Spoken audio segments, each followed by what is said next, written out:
Então, ontem até a gente teve, acho que, uma participação muito tímida, né, das pessoas que não eram apresentadoras.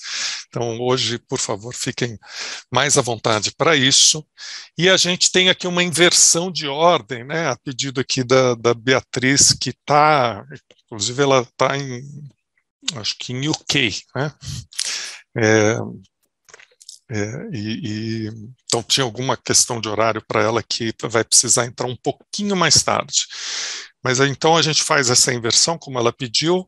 Vamos começar aqui com o Marcos Lira, depois com o Lucas Caminha e depois a Beatriz. Os comentários, assim, nós temos 3 pessoas para comentar, Filipe, o Guilherme e eu.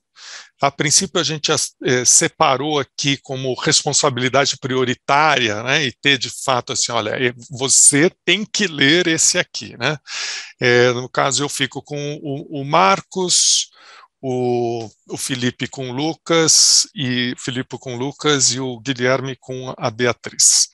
Mas a gente pode, obviamente, não só pode, mas é desejável fazer, inclusive, os palestrantes comentários laterais, né? Então vamos começar, Marcos. Tá pronto aí, Marcos? Então, a ideia é você ter aí até 20 minutos de apresentação, aí a gente tem um tempo para conversar. Maravilha. Então, bom, eu quero começar cumprimentando o IBRAC, o INSPER e meus colegas do GEDEC pela organização do evento. Eu acho que esse tipo de espaço em que a gente encontra academia, formuladores de política e membros do setor privado é muito importante, especialmente para quem está mais dentro da academia, né, num mundinho um pouco mais fechado. Muito importante ter esse tipo de espaço, né? E também tem que cumprimentar certamente o esforço de manter um debate aceso nessa época de isolamento, que as pessoas estão distantes, né? Eu certamente gostaria de estar presencialmente nesse evento com vocês, mas é sempre louvável esse esforço, né? E organizar um evento online é mais difícil do que parece para quem não organizou. Então, fica aqui meus cumprimentos. Também quero cumprimentar meus colegas, né, o Lucas, a Beatriz e a mesa, né, o Paulo, o Guilherme Zende, o Filipe, né? É certamente uma honra apresentar para uma mesa tão qualificada. Bom, eu começo fazendo um pequeno disclaimer aqui que está nesse asterisco, que esse é o primeiro artigo da minha tese, que vão ter 3 artigos, né? E é um primeiro artigo em andamento, porque ele já está num estágio relativamente avançado, né? Mas ainda tem algumas coisas, uns pontos em aberto, que inclusive o feedback de vocês vai ser muito mais do que bem-vindo, né? Então, bom, dito isso, esse trabalho ele é um trabalho que se situa na área de concorrência e inovação na análise de fusões e aquisições, né? É uma área que eu venho trabalhando desde do meu mestrado, né? Enfim, eu estou continuando na tese, estou sendo orientado pela professora Camila Pires Alves, como eu fui no mestrado, e, enfim, está em andamento e vamos ver como é que fica. Vamos lá, vou começar aqui a apresentar. Uma primeira observação, né? A redução da inovação ela é um possível efeito anticompetitivo que resulta de uma fusão e aquisição. Como são aumentos de preço, né? Como é redução da qualidade, da variedade. E a grande pergunta que a gente tem quando a gente analisa esse tipo de efeito anticompetitivo é se a fusão ela seria responsável por reduzir os incentivos a inovar. Essa é a grande questão, né? É a forma mais usual que a gente tem de representar os efeitos em inovação. Agora, a respeito dessa análise de efeitos em inovação, a gente consegue observar que nos Estados Unidos, a análise de efeitos em inovação é uma prática muito bem estabelecida, porque cerca de 1/3 dos casos, entre 95 e 2014, havia preocupações relacionadas à inovação.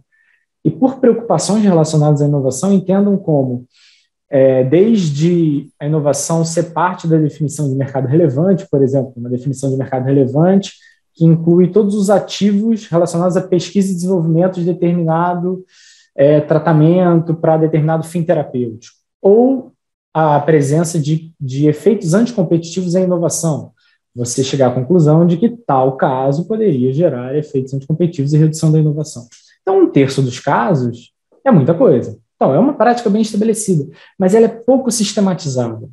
Por que ela é pouco sistematizada? Porque em grande parte dos casos a gente não tem uma discussão específica dos efeitos daquele caso na inovação.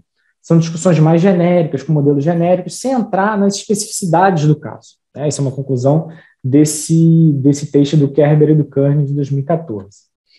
Bom, e essa falta de sistematização ela é parcialmente explicada pelo foco da abordagem tradicional em análises mais estáticas, focadas em preço e centradas nos mercados de produto. Ainda que em casos mais recentes, a gente comece a ver abordagens diferentes, como, enfim, os casos mais famosos, Dow DuPont e o Bayer Monsanto na União Europeia, são casos que já têm uma abordagem um pouco diferente, mas o que é importante aqui é a gente lembrar que a concorrência ela não ocorre de forma passiva, centrada em efeitos em preço em curto prazo, mas também de forma dinâmica e ativa via inovação. É a famosa concorrência schumpeteriana lá do Capitalismo, Socialismo e Democracia, de 42. Só que a própria concorrência e inovação ela acontece de formas diferentes, né? Ela não é uma coisa homogênea. A concorrência e inovação ela é diversa pela própria forma como a inovação ocorre, né? Existem padrões setoriais de inovação, diferenças caso a caso, e cada uma dessas formas de concorrência e inovação demanda uma metodologia de análise, de avaliação por parte da autoridade diferente, se a autoridade quiser capturar os efeitos de inovação. Então, essa é uma primeira premissa importante desse trabalho, que é justamente a especificidade da concorrência e inovação em cada caso. E um grande problema é que a literatura ela não está organizada de modo a fornecer um framework para as autoridades avaliarem esses casos e avaliarem que tipos de efeitos de fusões se aplicam em cada caso, qual o formato da avaliação que a autoridade deve utilizar e quais teorias de dano são aplicáveis para cada caso. E a gente precisa buscar uma forma adequada de se abordar fusões e que a concorrência e inovação, respeitando as especificidades de cada caso, que não é uma tarefa fácil. Então, o objetivo principal desse artigo é propor um esquema para a autoridade escolher um framework de análise para cada caso, sempre discutindo a identificação de teorias de dano adequadas, as diferentes formas, que aqui nesse texto eu chamo de as diferentes faces da concorrência e inovação, e as consequências de cada face para avaliação. E quando eu digo para avaliação, eu digo para discussão de mercado relevante, para discussão da avaliação do potencial competitivo, efeitos, evidências, mas esses são os primeiros passos de uma jornada longa, porque assim, é lógico que existe uma literatura muito extensa sobre o assunto, mas é preciso sistematizar e tornar isso mais aplicável. Então, aqui, eu não quero, enfim, um painel com tantos especialistas em antitruste, né, ensinar o que é a abordagem e o paradigma atual, chamado paradigma pós-Chicago. Mas, tecendo apenas uns breves comentários, né, o paradigma atual ele é centrado na eficiência locativa como um ideal normativo, tem a importância dos fatores estruturais para análise, ainda que essa importância dos fatores estruturais seja menor quando a gente discute casos com diferenciação de produto, mas ainda assim é presente. O preço é a principal variável para medir efeitos de fusões e há um passo a passo bem definido para avaliação, todos aqueles passos da avaliação que costuma ser muito parecido em diferentes autoridades. Só que o que acontece? Quando a gente tem concorrência e inovação, em alguns casos, a abordagem tradicional centrada no mercado de produto pode ser inadequada, especialmente quando a gente não tem mercado de produto. Eu vou dar um exemplo aqui só para mostrar um caso em que esse tipo de abordagem ela tem certas limitações. Quando a gente tem, por exemplo, um caso em que não há mercado de produto, mas as firmas possuem esforços paralelos de inovação, como, por exemplo, duas firmas que entram numa operação e ambas têm pipelines para criar um produto que é destinado ao mesmo fim terapêutico, duas farmacêuticas. Eles vão ser concorrentes no mercado de produto, mas dependendo do estágio do pipeline, você não só não tem mercado de produto, como ainda não é possível prever se esses projetos de fato chegarão ao mercado, porque a inovação é centrada em muita incerteza, o que inviabiliza a definição de mercado relevante da maneira tradicional, como é feito em caso de mercado de produto, utilizar a análise de índice de concentração, de participação de mercado e a própria avaliação dos efeitos em preço. Você não tem mercado de produto. E nesse tipo de caso, a gente precisaria definir o mercado relevante e o próprio potencial competitivo das firmas de uma forma alternativa. E aí que entra a sugestão de alguns autores de utilizar uma abordagem baseada nas capacidades das firmas, e dentre esses textos, talvez o mais conhecido seja do Gilbert Sunshine, que é a proposta do Innovation Market Analysis, que seria o mercado relevante de inovação, e que isso aparece em alguns casos da jurisprudência, especialmente americana. E nesse tipo de abordagem, o mercado relevante em inovação é definido pela presença de firmas com capacidade de inovar, e o potencial competitivo dessas firmas é dado pela extensão dessas capacidades, né? É lógico que, como eu vou argumentar daqui para frente, uma análise alternativa, utilizando elementos diferentes, ela seria recomendada para alguns casos e outros não. Bom, e eu comentei muito rapidamente sobre a questão do mercado relevante, como avaliar o potencial competitivo, né, a possibilidade de exercício de poder de mercado, mas é importante a gente discutir também que a própria avaliação de efeitos anticompetitivos. E nos casos de inovação, a autoridade ela deve investigar, para investigar se tem efeitos anticompetitivos em inovação, ela deve checar se há uma redução nos incentivos a inovar. Só que se a abordagem tradicional ela tem um papel importante dos fatores estruturais, quando a gente discute inovação, isso a gente não consegue replicar uma abordagem parecida, porque não só a relação entre concentração e inovação não há um consenso, como a relação também de outros fatores estruturais, como o número de firmas, você não tem um consenso desse efeito. A gente tem esse famoso debate do Arrow, com aquele modelo em que as firmas em concorrência perfeita estão numa posição que induz mais a inovação, que gera mais incentivos a inovar para escapar da concorrência, e tem a posição do Schumpeter II, né, o Schumpeter do capitalismo, socialismo e democracia, que é o Schumpeter do big business, né, que é uma firma numa estrutura mais concentrada estaria numa posição melhor para inovar. Tem a hipótese do invertido, que é a hipótese intermediária do Scherer, que foi testada empiricamente em diversas situações, como esse trabalho do Aghion é talvez o trabalho mais conhecido, mas esse trabalho também tem críticas de endogeneidade. Mas, na verdade, a grande questão é que todos esses modelos eles também não estão discutindo fusões, eles estão comparando estruturas de mercado, né? Então, não é tão aplicável aqui para o nosso caso. Então, é necessário um outro mecanismo para identificar possíveis reduções dos incentivos a inovar que não se paute tanto em variáveis estruturais.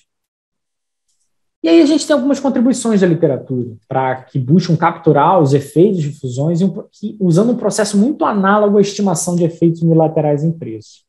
Primeiro é o Innovation Diversion Ratio, Farrell e Shapiro. A gente tem os 3 princípios que relacionam concorrência e inovação do próprio Shapiro. Você tem esse Business Ceiling Effect, que eu vou gastar um minutinho aqui sobre esse assunto, porque o Business Ceiling Effect são efeitos que podem ser relacionados a preços ou inovação, e basicamente ele está baseado na ideia de que a perspectiva de perder vendas para um concorrente inovador gera esses efeitos, que seriam externalidades negativas pela presença de um concorrente inovador e a perspectiva de perder vendas para esse concorrente.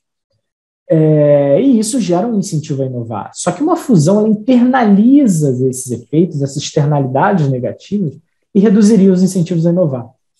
E esse é um mecanismo que a gente pode usar, além de se basear também em diversas tipologias da literatura, para identificar as diferentes situações em que há concorrência e inovação, que aqui a gente chama das diferentes faces da concorrência e inovação. A primeira face, a primeira forma que essa concorrência e inovação ocorre, ela é através de esforços de inovação incremental. O que isso quer dizer?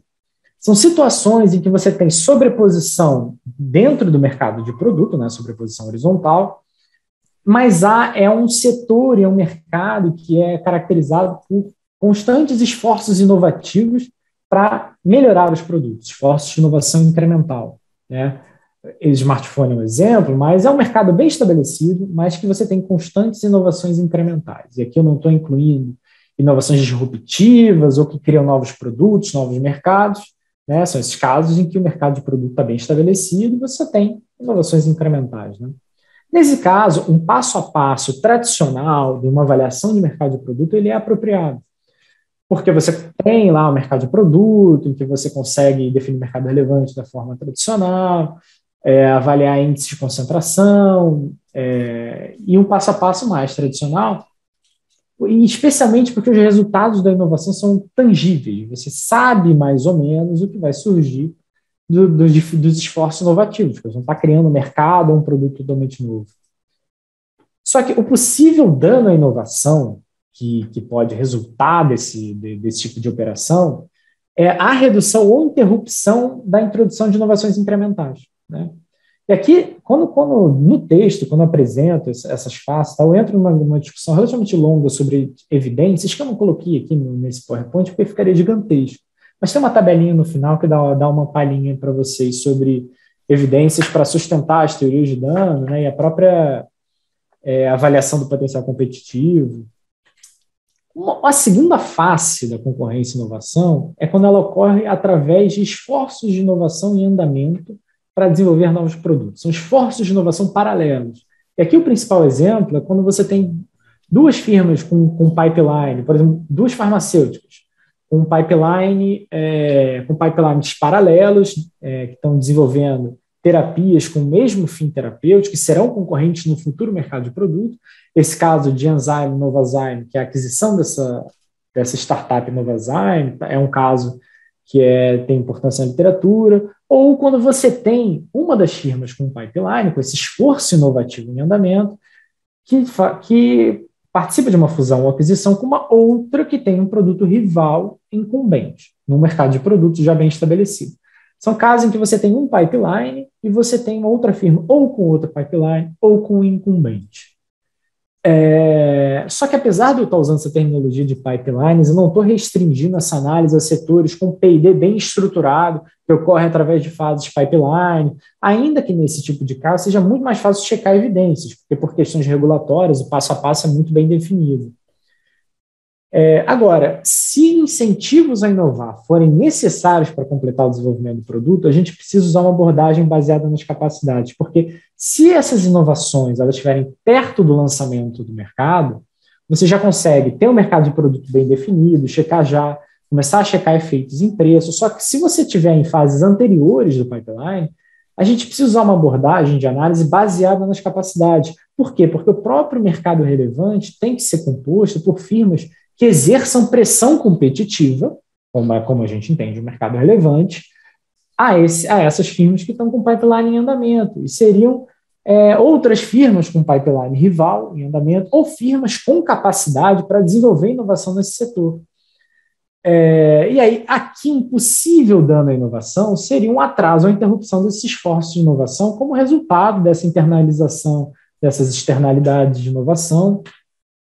E aqui a terceira e última face da concorrência e inovação é quando ela ocorre através dos futuros esforços de inovação. O que é isso, né? Pode parecer um pouco esquisito numa primeira leitura. Quando uma fusão envolve firmas que têm capacidade para inovar em linha de pesquisa semelhante, então aqui, digamos que você tenha duas farmacêuticas que são especializadas em terapia genética, elas são 2 de 4 que têm esse tipo de linha de pesquisa. Quando você tem um tipo de fusão dessa, você pode ter uma redução da pressão competitiva dentro da linha de pesquisa. Então, você tem uma redução generalizada dos incentivos a inovar dentro daquela linha de pesquisa, o que pode gerar uma redução dos incentivos a inovar no futuro para aquela linha de pesquisa. E esse tipo de argumento foi usado recentemente no DAO-DuPont, na União Europeia. Agora, esse é um efeito que ele não está ligado ao mercado de produto específico ou a um produto em desenvolvimento específico, um pipeline específico.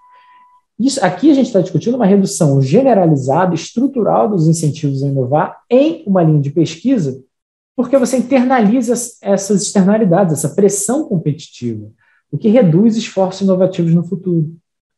E aí, nesse caso, a gente precisa também de uma abordagem baseada nas capacidades, porque a gente precisa identificar quais outras firmas exercem pressão competitiva para estar nesse mercado relevante e para conseguir discutir efeitos anticompetitivos, né? E aqui o possível dano à inovação que pode resultar desse tipo de caso é uma redução do incentivo a incorrer em futuros esforços inovativos.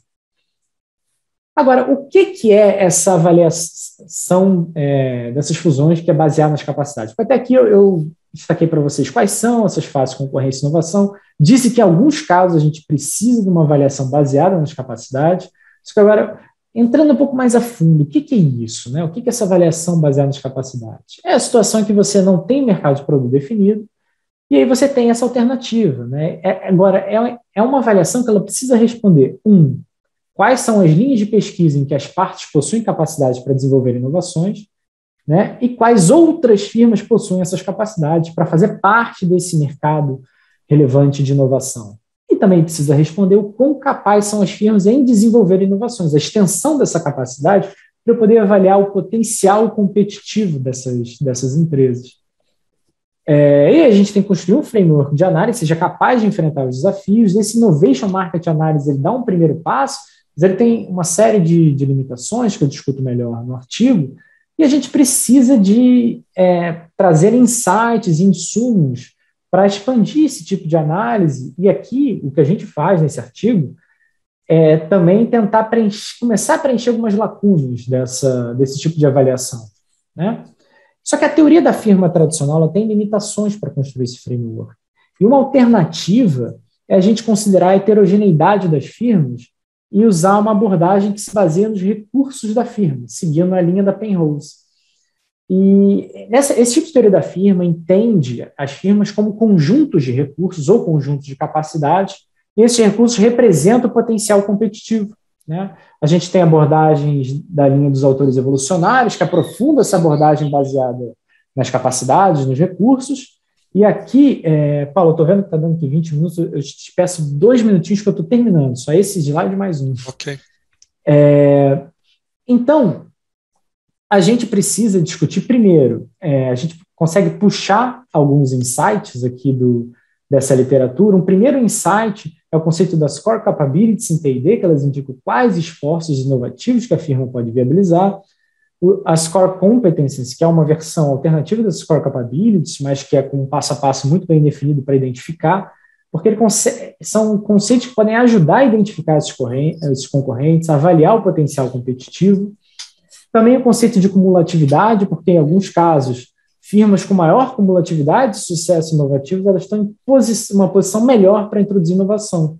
Então, são conceitos que ajudam a gente a avaliar o potencial competitivo, a identificar concorrentes em inovação, só que a aplicação desses conceitos ela também varia caso a caso, ela depende do setor e dos padrões setoriais de inovação. E aqui, eu não vou ficar muito tempo aqui nessa tabela, só para mostrar para vocês, aqui na primeira coluna a gente tem as 3 faces da concorrência e inovação, a fonte desses business tuning effects, o tipo de avaliação que você deve empregar em cada caso, qual que é o possível dano à inovação, e aqui a discussão de evidências. Como vocês podem ver, é coisa pra caramba, né? Mas está bem mais detalhado no texto, e eu não vou ficar gastando muito tempo nisso. Tá? É só uma tabela que a gente fez, e, enfim. Aí, considerações finais, esse é o início de uma longa jornada, né? Esse tipo de análise, ele se baseia numa literatura que já existe, mas está pouco sistematizada, então é uma jornada mais longa. E a gente conclui que os danos à inovação, por meio de reduzidos incentivos a inovar, acontecem de 3 maneiras diferentes. A gente precisa das 3 faces da concorrência e inovação, a gente precisa escolher um framework que seja capaz de endereçar esses efeitos. Quando você tem inovação incremental no mercado de produto, ou quando você tem aqueles esforços paralelos, aqueles pipelines paralelos que estão próximos ao lançamento, a gente pode avaliar com passo a passo tradicional. Só que quando esses esforços paralelos em pipeline ainda precisam de desenvolvimento e a sobreposição dessas capacidades em linhas de pesquisa, o passo a passo tradicional é insuficiente e a gente pode usar a abordagem baseada nas capacidades. É importante dizer que a gente tem mais de uma face da concorrência e inovação no mesmo caso, é possível, e agora sim, o último slide. A teoria da firma, que considera a heterogeneidade dos produtores, é fundamental para entender o dano à inovação. Por tudo que eu estava falando, a gente tem esses conceitos que a gente tira da literatura que podem ajudar a determinar quais empresas realmente viabilizam esforços inovativos no futuro e podem ser considerados concorrentes, com um bom potencial competitivo. E, bom, é importante dizer que a avaliação precisa considerar as especificidades de cada setor, isso é muito importante quando a gente discute inovação. E como recomendação de agenda de pesquisa, a gente precisa desenvolver essa análise baseada nas capacidades de forma mais profunda, em especial a respeito de proxies que sirvam como evidência. Eu falei daquela discussão das evidências, mas a gente ainda tem muito a crescer nesse sentido, tanto para avaliar potencial competitivo como dano, E é muito importante a gente examinar as especificidades setoriais e os padrões de inovação. E com isso eu concluo, peço desculpas por ter passado uns minutinhos e agradeço pela atenção. Obrigado, Marcos. Sem nenhum problema, assim, a gente tem uma flexibilidade razoável. O que interessa é realmente a gente ter a oportunidade aqui de interagir e teremos não só esses meus comentários, mas com as outras pessoas que queiram eventualmente intervir aqui, né? Bom, meus comentários, eu vou me ater aqui aos meus 10 minutos e eu vou fazer do seguinte modo, tipo referee report, né? Então tem um comentário inicial que é a minha leitura sobre o seu trabalho, que eu acho já de antemão, acho que você pegou um veio super interessante para quem já atuou na área, é um veio, de certo modo, uma questão angustiante, de você reconhecer que a inovação é algo super relevante, no entanto, ela praticamente não entra nas análises correntes, praticamente não entra. E aí eu vou fazer 4 comentários, sugestões, você está em fase de elaboração do paper, eventualmente você mesmo deve se colocar essa longa jornada, né? Então tem aqui coisas que são talvez para você pensar para frente também, independentemente desse paper aqui. Então, primeiro é esse ponto que eu estava começando. Então, a inovação é consensual, é algo super relevante. É muito razoável que, se você mude controle de ativos, portanto, uma fusão que está mudando controle de ativos, vai mudar incentivos para a inovação. Eu diria para o bem e para o mal, não necessariamente o dano à inovação. É claro que o controle preventivo está mais preocupado com o dano, mas assim, os efeitos devem decorrer. E, eventualmente, numa análise de fusão, deveria-se ter também o lado do efeito positivo sobre a inovação dentro de uma análise de eficiências, né? Mas o fato é que fusões, mudança de controle de ativos, deve afetar incentivos à inovação, a capacidade de inovar, e isso é fundamental, das coisas mais importantes que a gente deveria esperar do nosso sistema econômico. E, no entanto, a gente vai ver a política de defesa da concorrência, esse tema embora reconhecido, eu até não subscreveria que o ideal normativo é a eficiência locativa. Quando a gente vê um discurso da OCDE, eles vão falar, olha, concorrência é bom por uma série de coisas, todo mundo devia buscar concorrência. Por que concorrência é bom? É bom por causa do preços, alocação, etc., porque diminui desperdícios, eficiência aumenta e tem a eficiência dinâmica, que seria inovação. Sem muita base empírica para isso, né, que a gente você mesmo narra que muitas vezes excesso de concorrência, você tem vários papers que você cita que vão nessa direção, excesso de concorrência pode até diminuir inovação, mas isso está no ideal normativo, assim, a ideia de inovação como um efeito positivo da concorrência. Mas na hora do vamos ver, na hora da prática mesmo de implementar uma análise de fusão, isso muito raramente entra, e se entra, entra sem muito método. Essa minha avaliação. Pegar um modelo de simulação de fusão, que seria um estágio lá final, quando muito isso vai entrar totalmente ad hoc em alguma eficiência, se é muito claro que está juntando ativo complementar e poderia ter algum efeito. Mas, em geral, isso não na forma de inovação. Então, realmente não entra. Então, aí, o que você faz? Endereça esse problema e propõe ali uma tipologia em que você mapeia a partir de tipos determinadas prescrições de como que se deveria analisar, né? Grosso modo, separando em duas, você tem ali mais separações, mas você tem esse grupo de coisas que você, de algum modo, você observa a inovação. Tem lá as patentes, ou está no pipeline, mas você consegue, de algum modo, acessar com alguma segurança a probabilidade daquilo virar um produto no mercado, e aí você até vai dizer, olha, o método convencional tem aqui, consegue lidar com isso aqui, sob algumas restrições. Quando você não consegue observar nada disso, aí você precisa analisar a capacidade de inovar.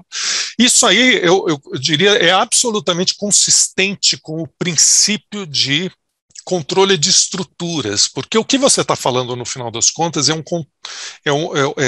uma análise de mudança de controle de ativos. A diferença está na ênfase. Quando a gente olha, por exemplo, uma fusão market share de venda de produto, isso é só uma proxy para os ativos que produzem aqueles produtos, né, para máquinas, equipamentos, instalações, que são, em geral, ativos físicos, ativos tangíveis, né? A tua ênfase, nesse caso, vai ter um peso muito maior para ativos intangíveis, né, como competências e por aí vai, coisa que a RBV, né, Research Based View, tem muito a oferecer. Então, isso eu achei muito legal, sabe? Eu acho que você tem aí realmente um ponto que a nossa capacidade de analisar esse tipo de ativo intangível e o que resulta da combinação desses ativos, tem lá uma teoria que é muito pouco utilizada, eu diria, na defesa da concorrência, e nessas circunstâncias deveria ser mais utilizada, né? E agora eu começo assim, sugestões, questionamentos. Tem uma primeira coisa no paper, do jeito que ele está, que ele pode variar em framing, a depender para quem você vai endereçar o paper. Ele está nesse momento aqui, olha, eu tenho uma tipologia, né? E eu estou associando isso a práticas de investigação. É bem um público de policy, né? Tem uma outra coisa que pode ser também interessante, é de você notar assim, olha, tem um aporte teórico que existe, é quase uma arbitragem teórica, né? Tem aqui um campo da teoria que existe, está desenvolvido e não é usado neste campo e deveria ser usado neste campo. Esse processo não é simples, não é uma mera arbitragem, eu pego daqui e aplico ali. Você vai ter que ter um desenvolvimento de quais são as proxies relevantes, como é que se pega de RBV para, de fato, ter mecanismos e instrumentos para analisar uma fusão com as restrições todas que são colocadas a um processo de análise de fusão. Então, esse é seria um outro framing, tá? Que precisaria de algum avanço, talvez, que é esse de RBV, o que você tem de ganhos e perdas, quando que você utilizaria, né? Então, esse é um primeiro comentário. O segundo, de um modo bastante rápido, esse segundo, eu teria tido assim mais, eu iluminaria com um pouco mais de deferência até, né, o Agnon e outros, 2005, tá? Você coloca, olha, tem aqui uns trabalhos empíricos dizendo que essa relação é em U, mas na verdade a gente não sabe muito bem como é que é essa relação entre estrutura de mercado e inovação. Tem esses trabalhos aqui, mas tem problemas de endogeneidade. No teu texto até não chega a aparecer isso, esse trabalho vai aparecer só numa nota de rodapé. Eu fiquei procurando no seu texto o trabalho, né? E confesso que pulei as notas de rodapé, aí eu vi que você tinha citado, né? Falei, encontrei na nota de rodapé. E esse texto, ele não é só um empírico com problema de endogeneidade, pelo menos na minha visão. Ele é um paper teórico com um empírico com variável instrumental, ou seja, ele procura endereçar a questão de endogeneidade, que foi falada pelo Dempsey lá atrás, né? Assim, de repente você tem a estrutura, porque você tem você é mais eficiente, você tem um market share muito maior por causa disso, né? E ali tem uma coisa que é importante nessa análise, que é uma capacidade preditiva. Ele vai desenvolver uma capacidade preditiva, que ainda não foi, dentro das possibilidades de incorporação de teorias para uma prática antitruste, eu não descartaria isso, principalmente se o meu tema é inovação, né? Depois, terceiro ponto, tem ao longo do teu trabalho todo uma ênfase também em horizontal, está no título e está em várias passagens. Eu estou tratando aqui de fusões horizontais, né? Só que, assim, uma fusão é definida como horizontal depois que eu defini mercados relevantes. E todo um problema importante da tua análise que você traz é que nem sempre isso é muito fácil de ser feito, né? E algumas vezes a inovação ela tem a propriedade de alargar mercados relevantes quando novas funcionalidades vão sendo colocadas, por exemplo, num produto, ou até ela brotar e criar novos mercados ou resultar em entradas em outros mercados, né? Então, ao cercar o horizontal, você talvez esteja perdendo uma das coisas que a defesa da concorrência pior trata, né? Que é uma fusão que hoje poderia ser chamada de conglomerada, mas por conta da inovação tem efeitos de pressão competitiva relevantes e que são descartados, né? Então eu também olharia assim, principalmente mercados adjacentes. Você chegou a falar muito de concorrência potencial, e eu diria que aí tem um ponto importante, né, para eventualmente até no tratamento você se posicionar como lidar com concorrência potencial, com esse problema, e talvez não se prender tanto ao horizontal. E aí o último, e eu já estou aqui realmente já estourando também o meu tempo,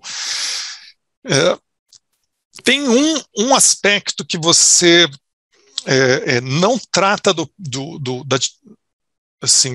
desafio que a inovação dá a um processo de controle de estruturas, que está mais numa linha de law and economics, né, de dificuldade de aplicação de uma norma, mas que tem muito a ver com o que você fala. No final das contas, você está como tratar mercados de inovação, né? E esse problema é o seguinte: é uma análise prospectiva, controle de estrutura. Será que eu deixo esses caras juntar os ativos? Isso aqui não é um ilícito, né? Ninguém fez nada de errado. Simplesmente você quer evitar problemas futuros, sim, de abusos de poder. A premissa, né, o pressuposto dessa análise é que o que você observa hoje tem um mínimo de perpetuidade no futuro. Então, uma análise de fusão, ela não está preocupada com daqui a 6 meses, daqui a 1 ano, ela está preocupada com daqui a 5 anos, 10 anos. E o pressuposto latente é que se eu olho uma estrutura de mercado controle de ativos, na hora que eu faço uma decisão, aquilo tem alguma perpetuidade na projeção que eu faço dessa análise. Eu projeto essa análise lá para o futuro. E o mercado de inovação é um mercado que essas estruturas, esse controle desses ativos, estão mudando numa intensidade muito maior, né? Então, eu acho razoável pressupor que o erro de decisão numa análise estrutural de controle de ativos seja muito maior em mercados que estão mudando o tempo inteiro do que em mercados que você consegue, daqui a 10 anos, projeta e eles são mais ou menos previsíveis, né? Então tem um problema de imprevisibilidade de algo que é intrinsecamente prospectivo, né? E isso tem implicações para erros de decisão e, portanto, há também ligando aqui com o paper do Filippo de ontem, né? Se você tem problemas de erro de decisão num primeiro estágio, talvez tenha alguma implicação também qual é a intensidade de intervenção que você vai fazer, qual é o tipo de... talvez seja o caso de ser, por exemplo, tomando emprestado do Filippo, ser um pouco mais leniente nesse nível, no remédio, né? Bom, então é isso aqui. Eu acho que a gente pode... Deixa eu ver como é que estamos de tempo. Não temos tanto tempo. Acho que eu retomo para você agora, Marcos, mas para um comentário muito rápido. Eu sei que eu falei muito mais coisa, e aí eu acho que para dar tempos para todo mundo, a gente passa para os outros papers, sobrando um tempo no final. A gente tem só 3 aqui, então talvez a gente consiga, a gente possa fazer uma discussão mais ampliada. Não, primeiro, obrigado pelos comentários, assim, você fez uma análise bem detalhada, então, assim, que bom que você tomou bastante tempo para mim e para os outros, não sei, mas obrigado pelos comentários. Só breves observações. Esse artigo, ele foi e voltou entre eu e a Camila, assim, umas 300 vezes. Em uma das versões a gente falava um pouco melhor do Aghion, desse tipo de discussão, mas a gente foi incorporando tanta coisa, especialmente a parte de evidências foi crescendo, que o paper estava gigantesco, e a gente estava no meio de uma escolha de Sofia. Então a gente acabou diminuindo um pouco algumas partes, que talvez a gente devesse ter mantido algum tipo de um foco um pouco melhor, mas eu agradeço. Essa foi uma parte que, inclusive, a gente ficou bastante assim, não, mas tem muita coisa ali. Sobre o seu comentário de se focar só na parte horizontal e especialmente não falar especialmente fusões conglomeradas que podem ter efeitos horizontais, inclusive, essa também foi uma decisão um pouco difícil, né? A gente estava, em algum momento, discutindo assim, não, mas tem aqueles conglomerados e tal, mas o nosso foco são os efeitos horizontais. Não tanto as fusões horizontais, mas sim os efeitos horizontais, ainda que isso possa ser problemático. Porque a gente cortar um objeto mais bem definido, mais estreito, né, quando a gente discute inovação, é muito difícil, né, e a gente tomou essa decisão um pouco para tentar que não ficasse uma coisa muito grande ou muito complexa, mas eu entendo que uma análise muito mais completa é feita quando a gente olha, enfim, isso de uma forma um pouco mais ampla. Eu até te agradeço por esse comentário. Agora, a questão da imprevisibilidade, de fato, né, e isso é uma dificuldade quando você vai discutir inovação, isso aqui é algo que é muito difícil de ser superado, né, por toda a incerteza que envolve o processo inovativo, né, e você tem toda razão, e isso varia de setor para setor, né, setores muito mais previsíveis, né, como o próprio farmacêutico, em que as coisas são um pouco mais bem estabelecidas, né, mais estanque, enquanto em outros é um pouco mais imprevisível e mais dinâmico. Mas essa um comentário que a gente vai incorporar e tentar tornar isso um pouco mais completo. Isso vai muito na linha de discutir melhor um pouco os padrões setoriais de inovação e o caso a caso, que é muito importante. Mas, enfim, agradeço muito pelos comentários. Beleza, vamos passando então para frente. Bom, a gente tinha invertido aqui a ordem, então o Lucas pode fazer a sua apresentação, né? E depois a gente tem os comentários aí do Filipe. Bom, vou começar agradecendo então ao IBRAC pela excelente oportunidade aí de conseguir apresentar essas pesquisas. Eu, enfim, fico muito honrado aí, envaidecido por esse evento, por estar aqui presente entre tantos grandes nomes do direito da concorrência no Brasil. Eu vou compartilhar aqui também uma apresentação. Bom, então, esse estudo, ele decorre de uma dissertação de mestrado na UERJ, até, enfim, surgiu depois dela essa obra chamada Novo Mercado de Crédito, Concorrência, Regulação e Novas Tecnologias, decorreu de um estudo baseado em torno do mercado de crédito brasileiro, tá? Por conta de toda a concorrência que tem havido já há alguns anos. Então, aqui eu coloco algumas notícias que são propositalmente um pouco antigas, para mostrar como grandes projetos que começaram há alguns anos pelos bancos incumbentes para responder à onda de inovação e concorrência que a gente vai comentar daqui a pouco, criaram frutos. Então, por exemplo, Bradesco prepara banco digital para brigar com startups. Esse se tornou o Banco Next, que a gente tem hoje em dia.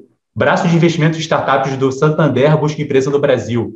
O Santander Innoventures, que hoje em dia já investe na Creditas e outras fintechs. Tenho certeza que nós, bancos, temos que correr, disse Setúbal sobre o avanço das fintechs. Então, o presidente de Itaú falando do que depois tornaria o IT, o Ion e outras estruturas relevantes de inovação interna. Mas, enfim, essa concorrência em foco já há alguns anos mostra como o mercado de crédito, e aqui a gente está colocando o crédito como núcleo duro da pesquisa, ou seja, desconsiderando, por enquanto, mercado de investimentos, mercado de pagamentos e outras vertentes, mercado de câmbio e outras vertentes do sistema financeiro para focar no crédito em si. E no crédito com recursos livres, desconsiderando o crédito direcionado, que seria o crédito rural, o crédito imobiliário e outros que são incentivados pelo Banco Central e afins. Mas qual é o conceito aqui, né? A importância do mercado de crédito para a economia real, para a comercialização de produtos e serviços, financiando o investimento e o consumo, e também o fato de que o mercado de crédito com preços elevados e que restringe a oferta pode causar efeitos econômicos ineficientes, como, por exemplo, levar as empresas a reduzir investimentos, empregar menos mão de obra e pagar salários menores, ou seja, elas investem menos na atividade, e também levar as famílias a reduzir o consumo dos bens e serviços daquelas empresas. Então, uma desaceleração da economia como um todo pode ser levada a cabo por um processo competitivo e ineficiente no mercado de crédito, que é justamente aquela questão de preços altos e menos oferta de empréstimos. E, dito tudo isso, né, de acordo com estudos empíricos relevantes no Brasil, você tem indícios de que uma maior concorrência no mercado de crédito, e aí, eventualmente, uma menor concentração também, poderia aumentar o PIB e aumentar o lucro dos empresários em uma parcela relevante. Essa importância do mercado de crédito não é só paradigmática para a economia real, mas também para as instituições financeiras, dado que hoje em dia os bancos brasileiros eles oferem mais receita com operações de crédito do que com prestação de serviços, como, por exemplo, distribuição de valores mobiliários, meios de pagamento, e, enfim, outras atividades acessórias, tarifas e por aí vai. Aqui, e também tem as motivações que levaram a esse estudo, que inicialmente se chamava Incentivos à Competição no Mercado de Crédito, inovação tecnológica e atuação regulatória do Banco Central. Esses dois vetores estão causando um impacto concorrencial extremamente relevante no mercado de crédito brasileiro. E quais são as motivações que levaram a esse estudo?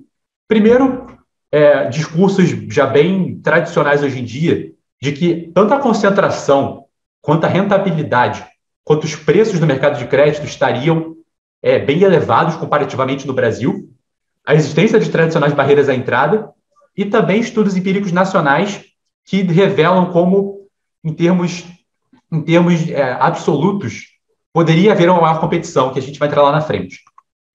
E esse estudo se baseou, então, em 3 perguntas, 3 problemas, né, a serem respondidos, que se entrelaçam para tentar endereçar esse estado de coisas concorrencial e como estimulá-lo. Então, primeiro, qual é a competição no mercado de crédito efetivamente?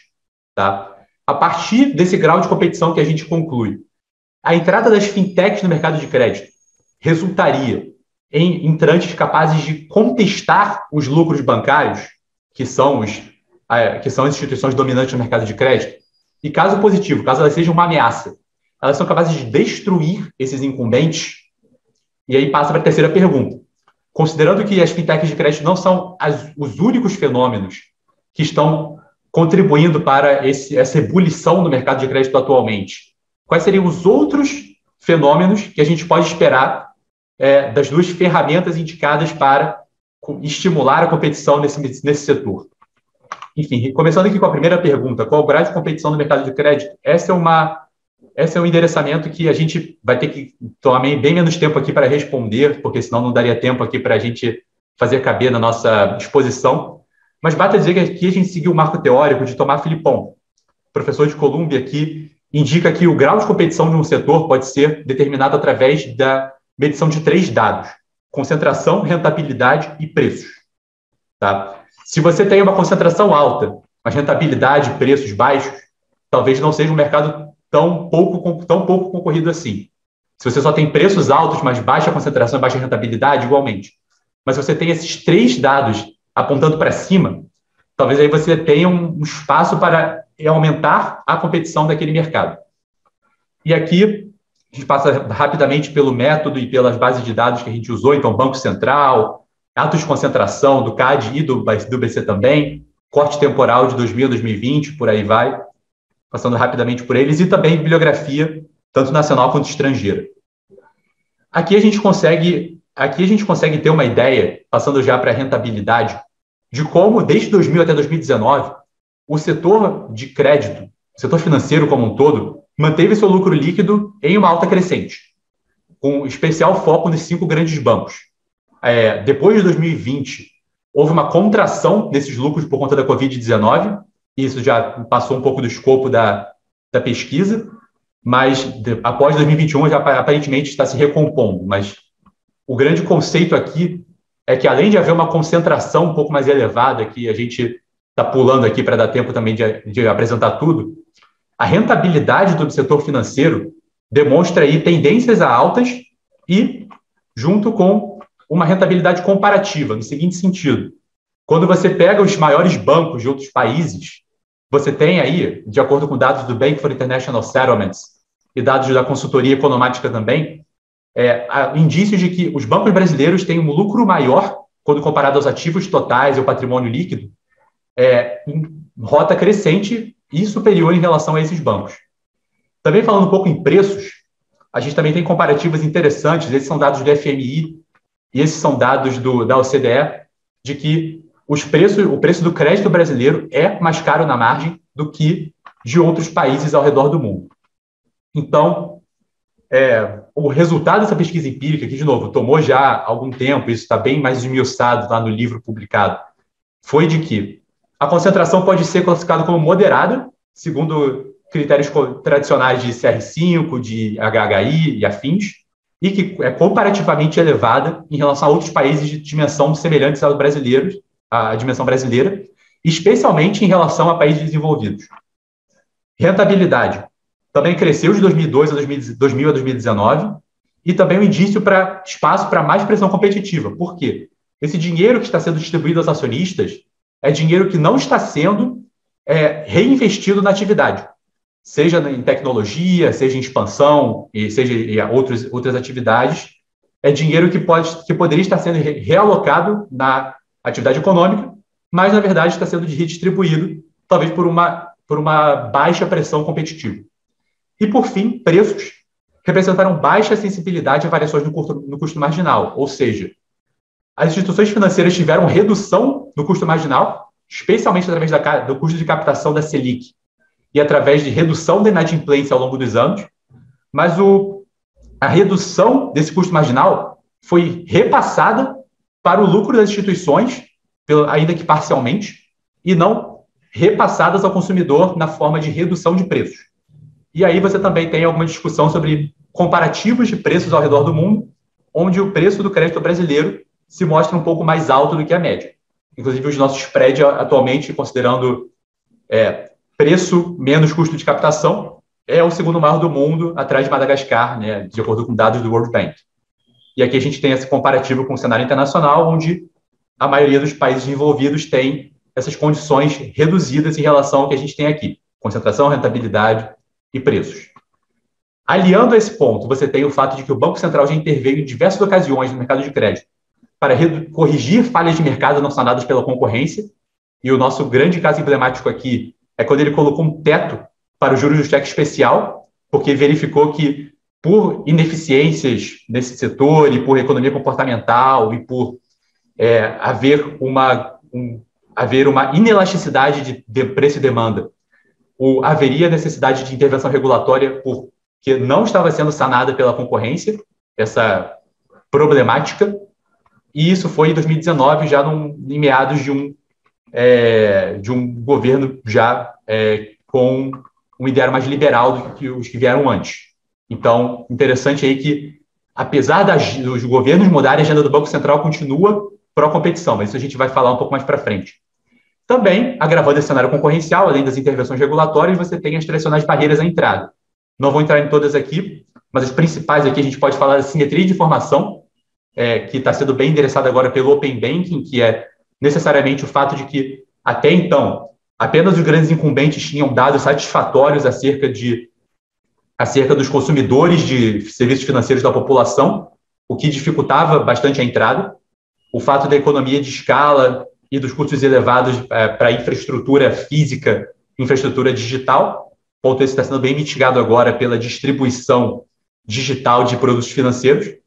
E também outro ponto, que é o ônus regulatório, que é o fato de que, por ser um mercado muito regulado, até pouco tempo, os entrantes no mercado de crédito tinham grandes custos para não só ingressar, mas para se manter no setor por conta do ônus regulatório imposto pelo Banco Central, porque justamente esse mercado precisa ser muito bem regulado. Aí a gente volta um pouco à relevância do mercado de crédito para a economia real. E aqui a gente já tem a resposta à primeira pergunta. A resposta no sentido de que, considerando uma elevada concentração, uma elevada rentabilidade e preços pouco sensíveis a reduções do custo marginal, você tem aqui evidência de poder de mercado e uma dificuldade historicamente agravada pela existência de barreiras à entrada, indicando, então, que há espaço, sim, para aumentar a competição no mercado de crédito. E a gente vai para a segunda pergunta, que fala das fintechs de crédito, que representaram aí um grande baque ao setor como ele é hoje, e também algumas perguntas no sentido de se elas seriam capazes de ameaçar / destruir os bancos incumbentes. E aqui, dando um passo atrás, de volta às barreiras à entrada, a gente tem os grandes dois vetores responsáveis por deflagrar as fintechs de crédito e, com isso, iniciar todo um processo de expansão e alteração do cenário competitivo do mercado de crédito. Primeiro, inovação tecnológica. Aqui você tem a questão dos dados, a questão do barateamento da infraestrutura digital, por exemplo, tecnologia em nuvem para processar dados e processar infraestrutura. Você tem a questão da penetração gradual dos smartphones enquanto redes de distribuição digitais para produtos financeiros, principalmente crédito, mas também meios de pagamento, investimentos e afins. E você tem uma expansão do acesso à internet para além de só, enfim, Rio de Janeiro, São Paulo, Belo Horizonte e outros. Enfim, conseguindo atingir a população brasileira de forma a tornar um pouco mais dispensável a existência de redes de agências bancárias para distribuir produtos financeiros. E você também tem aí um pouco da estrela do show, que é o Banco Central, e sua atuação regulatória para estimular a competição e eficiência do setor. Todas bem consubstanciadas na Agenda BC-RES, que iniciou como Agenda BC+, em 2016, para estimular a competição, a eficiência, a sustentabilidade, inclusão financeira e outros princípios aí no mercado financeiro como um todo, mas com um grande coração aí no mercado de crédito, com iniciativas como regulação proporcional, onde é o sentido de que instituições maiores devem obedecer maiores ônus regulatórios, mas instituições menores, sem grandes ameaças à estabilidade financeira, podem cumprir um ônus menor e, com isso, terem mais condições de existir e competir. E também o Open Banking, que se tornou paradigma aí, é a segunda fase, que é a fase mais relevante, que é o de compartilhamento de dados transacionais dos clientes, e transacionais e cadastrais. Entrou em vigor do dia 13, inclusive saiu do Jornal Nacional, no dia 13 de agosto, agora é sexta-feira, e com a grande bandeira de tornar a competição no mercado de crédito mais viável. Aqui a gente não vai entrar numa preliminar que o Banco Central poderia promover concorrência, se seria desejável no ponto de vista prudencial, mas vale dizer aqui tão somente que baixa competição no mercado de crédito é um perigo tão elevado quanto alta competição no mercado de crédito para fins prudenciais. Como, enfim, a gente conseguiu ver na crise de 2008, mas não vai conseguir entrar aqui nesse momento. E aqui a gente consegue também já ver as estratégias de fintechs de crédito, que são as startups de base digitais que atuam em serviços financeiros. O que elas conseguiram contemplar nas suas estratégias de negócios para atacar o mercado. Então, principalmente, excelente jornada do consumidor, foco em dados, infraestrutura digital enxuta, que não é atrasada por sistemas de legado, que são aqueles sistemas tecnológicos que os bancos incumbentes têm há muito tempo, que acaba atrasando seus avanços tecnológicos por questão de interconexão, interligação e por aí vai. E também extensão de crédito a públicos desbancarizados de varejo e pequenas e médias empresas, criando aí nichos de mercado onde elas podem conquistar esses setores.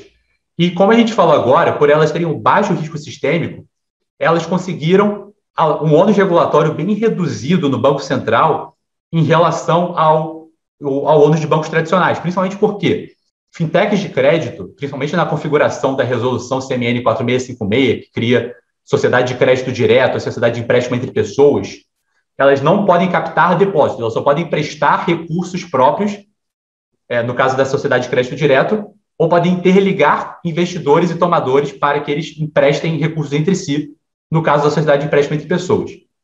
Indo um pouco rápido aqui, mas o conceito das fintechs de crédito no Brasil hoje em dia é que elas não podem captar depósitos do público, logo elas não estão sujeitas à grande intervenção regulatória no sentido de preservar esses depósitos e evitar corridas bancárias.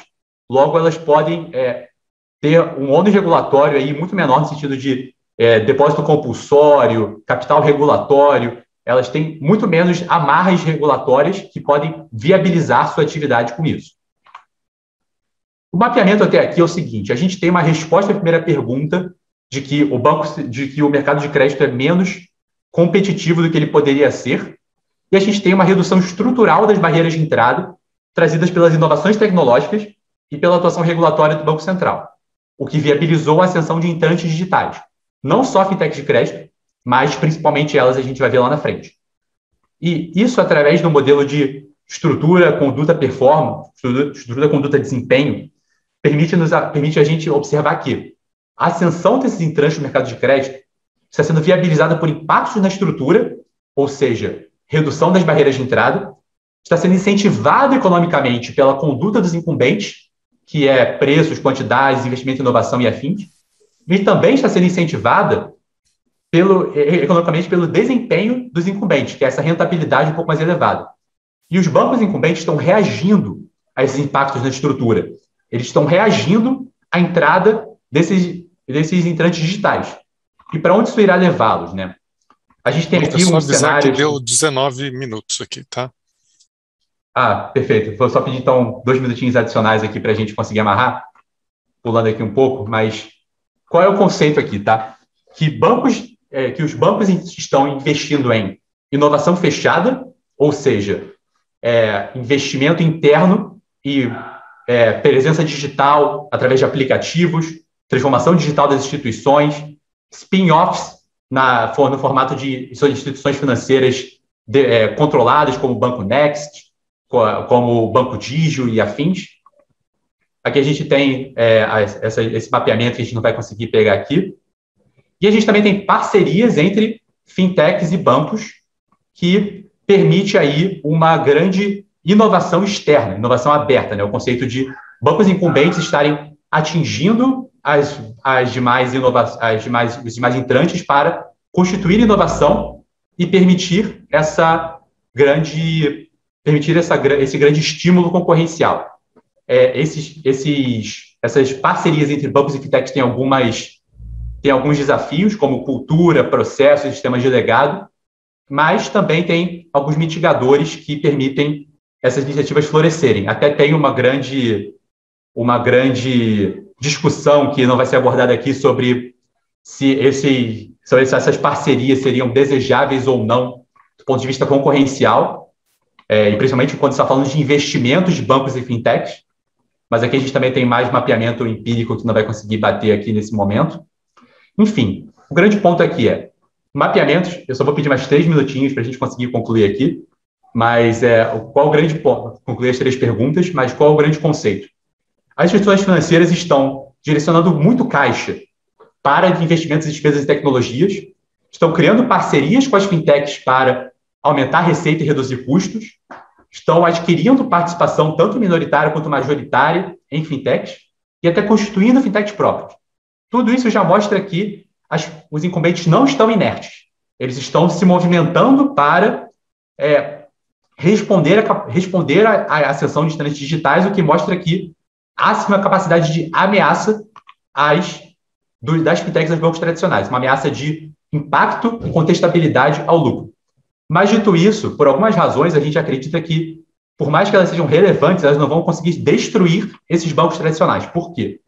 Primeiro, esses bancos incumbentes têm bases de clientes extremamente largas, têm modelos de venda cruzada, amplas reservas de capital, que lhes permite oferecer produtos de qualidade digital similares aos das fintechs, permitindo assim que eles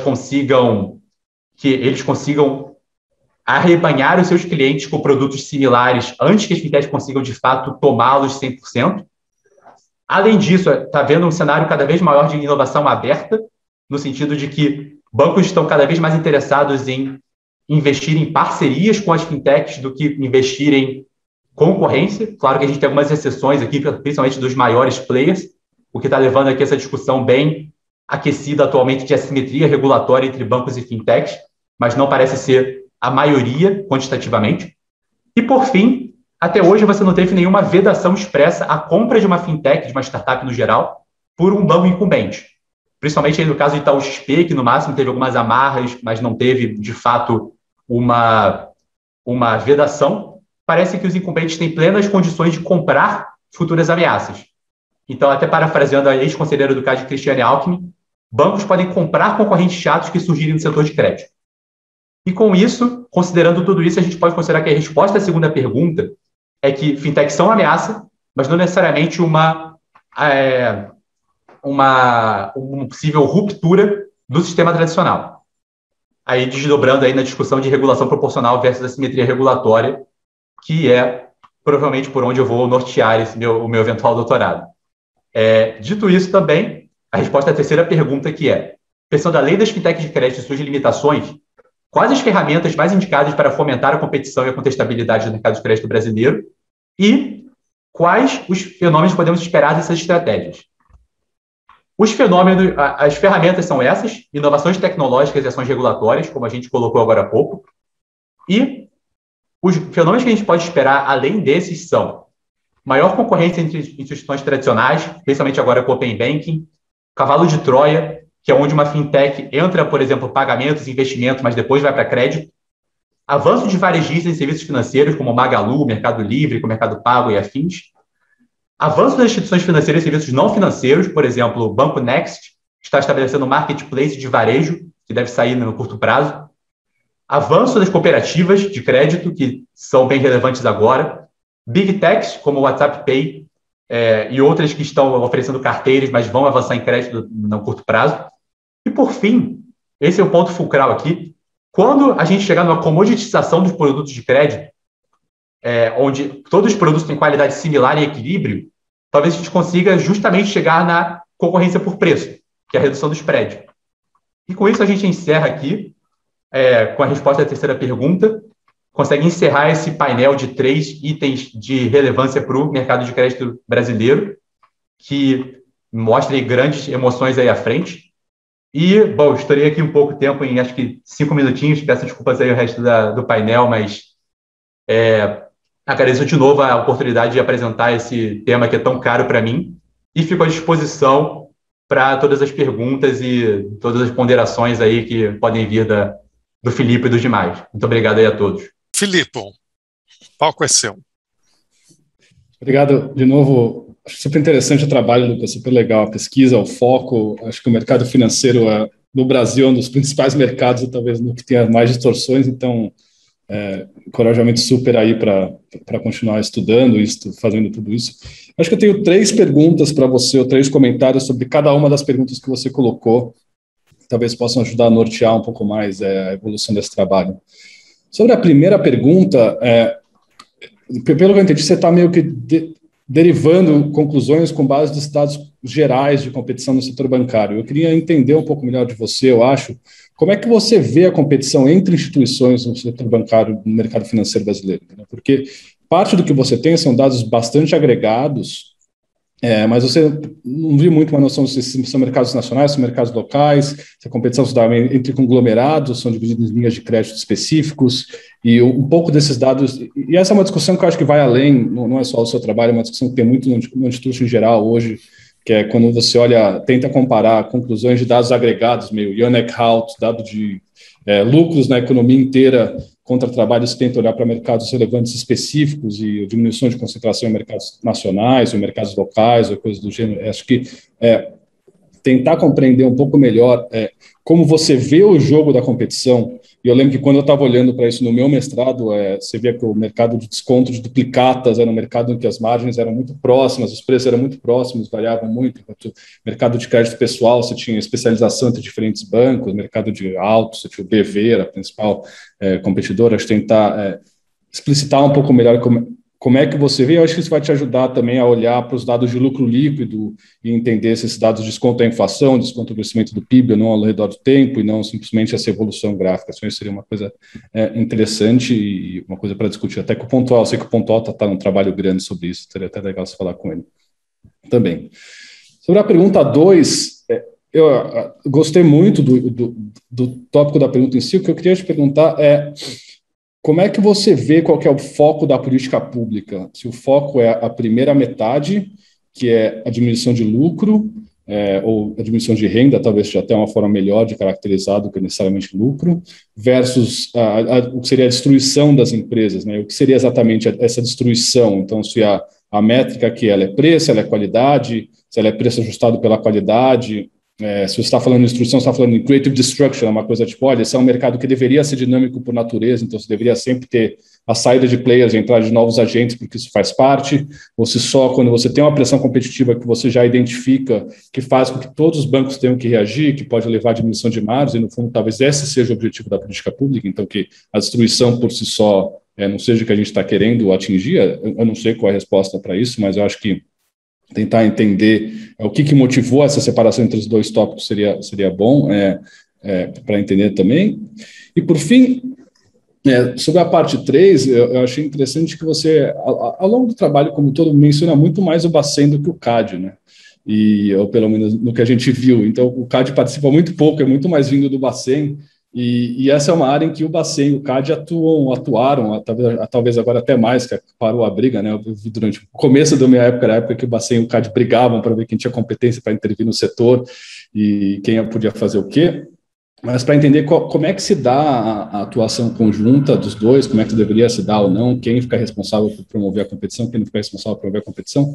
Eu acho que o mercado de crédito, o setor financeiro de modo geral, ele é particularmente interessante para fazer esse estudo, e até um pouco do estudo retrospectivo que você já fez, porque talvez eu não sou não quero me vender como nenhum grande especialista, mas a minha opinião de leigo, talvez ele seja um exemplo do que o sistema brasileiro de defesa da concorrência tem de melhor e de pior, porque o grande grau de concentração que a gente vê no setor bancário não é grande parte de crescimento orgânico, tem muito do que deve ser provavelmente uma falha do sistema de controle de estruturas, em que vários bancos menores foram comprados, teve uma concentração muito grande ao longo de muitos anos. Você descreve isso no final, a questão do Itaú XP, que talvez seja o mais claro desses processos atualmente, mas isso se vê ao longo de muito tempo, em que provavelmente o objetivo do sistema era realmente privilegiar a segurança sistêmica do sistema em si, liberar a concentração por conta do problema da quebra dos bancos na década de 90, né, nos anos 2000 e tudo mais.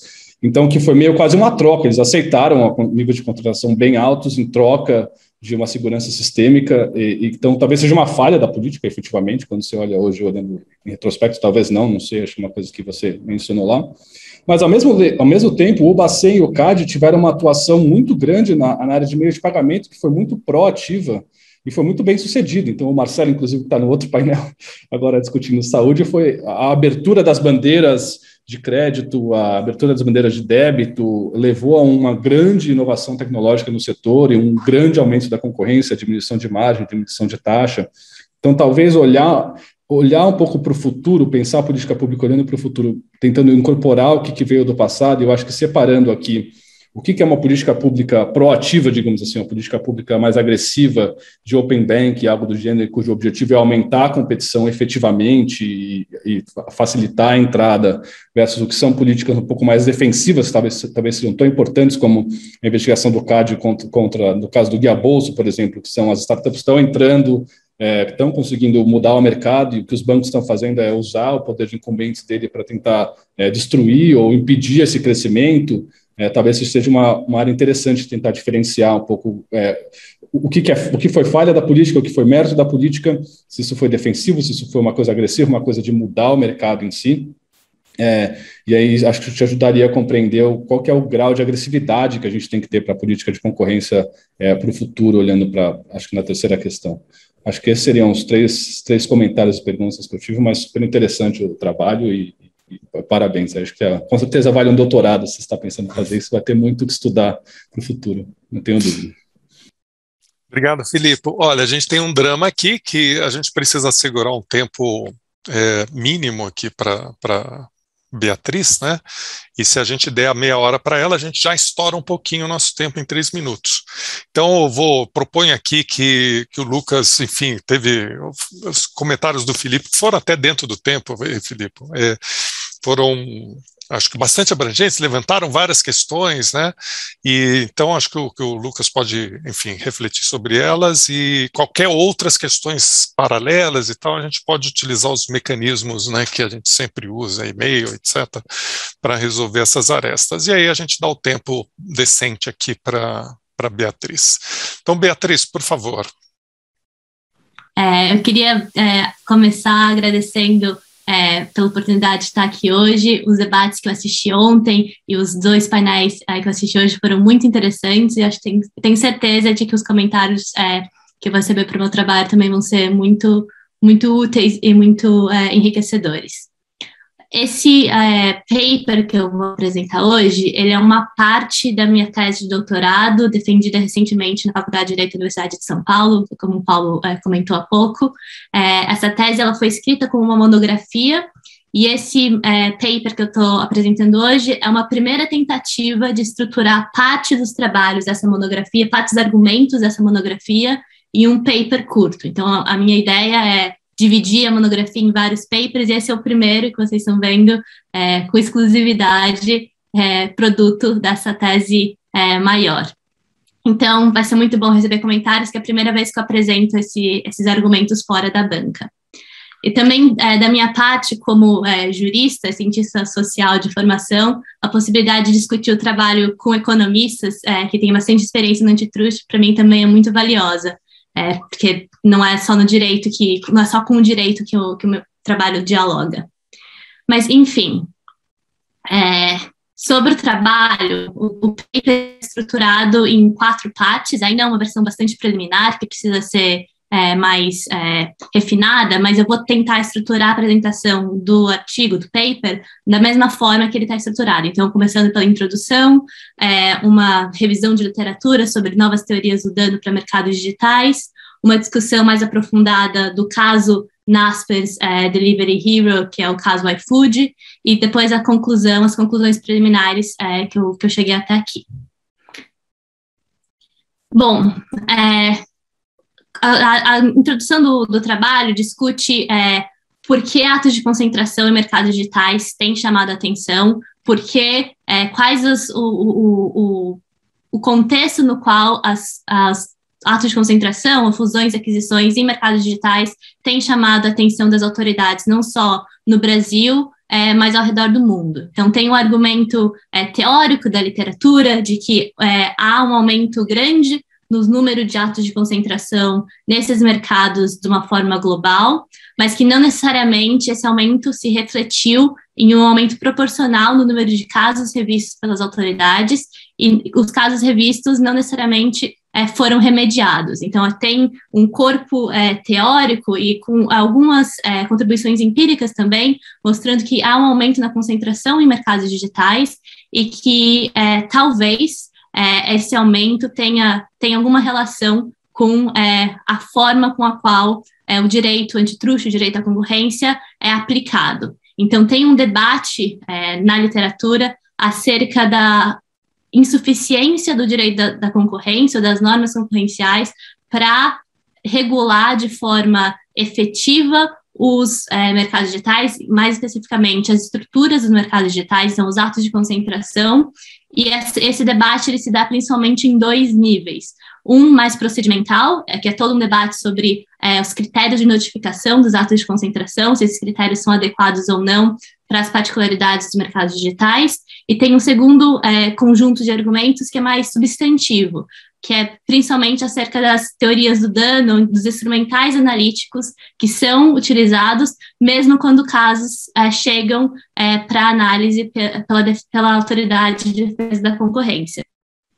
Então, o que eu me proponho a fazer nesse trabalho é testar essa segunda hipótese mais substantiva, de uma perspectiva da defesa da concorrência no Brasil. Então, trazer essa literatura sobre mercados digitais e atos de concentração e as teorias do dano que eu identifiquei na literatura e testar no contexto brasileiro até que ponto essas teorias estão sendo incorporadas ou não. E aí, do ponto de vista da metodologia, o artigo, o paper e essa parte do trabalho, da tese maior, foi inspirada numa pesquisa de alguma forma semelhante, conduzida por um grupo principalmente de economistas, parte deles ligados a uma consultoria econômica chamada LER, que é em Roma, e essa consultoria foi contratada pela CMA, que é a Autoridade Antitruste do Reino Unido, para conduzir uma avaliação ex post de uma série de atos de concentração, né, fusões e aquisições que ocorreram no Reino Unido, que foram submetidos à análise da CMA.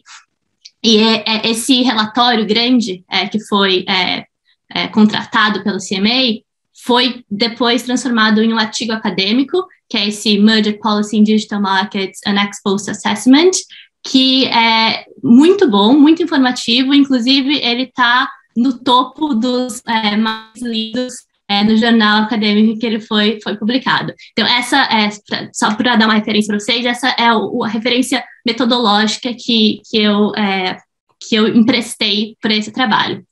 A diferença é que esses grupos de economistas, eles tinham a intenção, e eles fizeram isso no trabalho, de ter uma análise não só qualitativa, mas também quantitativa. E eles tinham mais material para trabalhar. Então, aqui eu estou mostrando um gráfico que não é comparável, as duas figuras não é um painel, porque os eixos são diferentes e os períodos que os gráficos cobrem também não são equivalentes, mas só para ilustrar por que a metodologia que a Argentesi e os outros autores usaram no artigo não seria exatamente replicável no contexto brasileiro. Quando elas estavam discutindo esses atos de concentração globais, inclusive vale a pena mencionar que o Thales Lemos recentemente apresentou uma dissertação de mestrado com dados semelhantes sobre o volume de aquisições feitas pelas empresas de tecnologia. No mundo, eles são muito grandes. Então, tem aqui, pelos GAFAM, tem o Google, Facebook e Amazon no gráfico da esquerda. No gráfico da direita, são, com base na minha pesquisa, os atos de concentração em mercados digitais no Brasil, que vocês podem ver que é bem menor, né? De novo, os eixos não são comparáveis. Com isso, uma análise quantitativa para tentar ver tendências ou fornecer estatísticas ia ser mais difícil. E a minha escolha metodológica foi fazer uma análise mais qualitativa dos casos que foram identificados pela minha busca empírica. Mas tudo isso para dizer que a perspectiva que eu adoto no trabalho e no paper é uma perspectiva qualitativa, mais jurídica do que econômica, e eu tento analisar mais especificamente até que ponto e como as teorias do dano que são elaboradas e propostas pela literatura especializada para adaptar teorias tradicionais para as características de mercados digitais têm sido incorporadas na prática decisória brasileira pelo CAD. Então, ao mesmo tempo em que eu testo se o CAD implementou, eu testo também até que ponto esses argumentos foram incorporados na literatura. O trabalho maior, a tese, tem uma revisão de vários casos.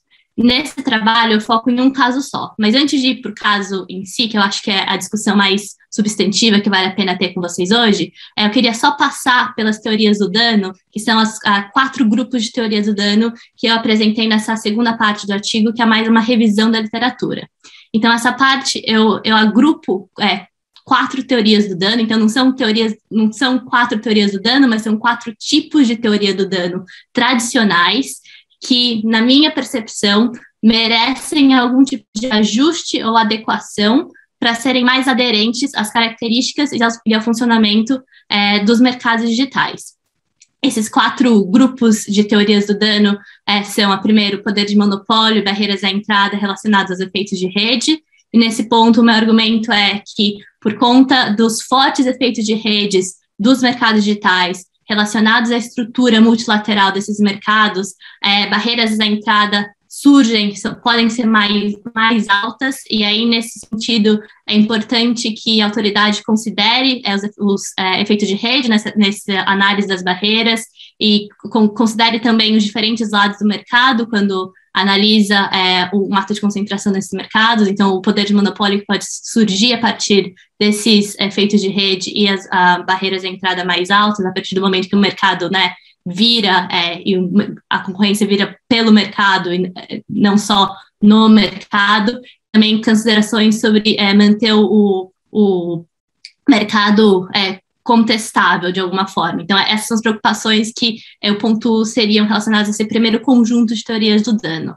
O segundo conjunto é em relação à concorrência potencial e também as killer acquisitions, que não são exatamente correspondentes, tem uma literatura que diz que nos mercados digitais uma preocupação grande com a aquisição de potenciais concorrentes menores, nascentes, que não necessariamente atingem os critérios de notificação obrigatória, mas que podem eventualmente se tornar competidores importantes, mas que acabam sendo adquiridos antes deles criarem pressões competitivas relevantes ou antes que os critérios de notificação sejam atingidos. Então, tem uma literatura de que esses casos merecem atenção, não só porque é um concorrente potencial que é removido do mercado, mas também porque tem essa preocupação com a inovação, inclusive que é o tema do nosso painel, porque as killer acquisitions, o conceito dele na literatura pela autora que cunhou o tema, é que remove do mercado não só um competidor potencial, mas também uma potencial inovação que estaria talvez na linha de produção, que estaria sendo desenvolvida pelaquela empresa, que não acontece, que não chega ao mercado porque a empresa foi removida mais cedo. Então, eu não estou dizendo que as duas coisas são equivalentes, de novo, é uma categoria de teoria do dano, mas eu agrupei nesse segundo grupo preocupações com concorrência potencial, incluindo killer acquisitions. E aí a terceira teoria do dano, o terceiro grupo de teoria do dano, são condutas exclusionárias e potencial de fechamento de mercado, que pode surgir a partir da verticalização dos mercados. Então, de novo, com base na literatura, a estrutura dos mercados digitais, o fato de muitos deles estarem estruturados como ecossistemas, então não necessariamente uma cadeia de mercados tradicional, e o fato de que alguns players dos mercados dependem de outros para ter acessos a insumos essenciais, nesse sentido, por exemplo, dados, ou ter acesso a um aplicativo, a um marketplace, faz com que as estruturas dos mercados criem preocupações adicionais para a autoridade da concorrência na análise dela, preocupações relevantes no sentido da formação, por exemplo, de gatekeepers ou de surgimento de plataformas ou players desses mercados que tenham a capacidade e incentivos para restringir o acesso a competidores. Então, acho que um caso clássico que vem naquele artigo da Lina Khan do Antitrust Paradox é o fato da Amazon estar numa posição em que pode controlar a entrada de outros potenciais competidores no mercado, no marketplace de venda de produtos.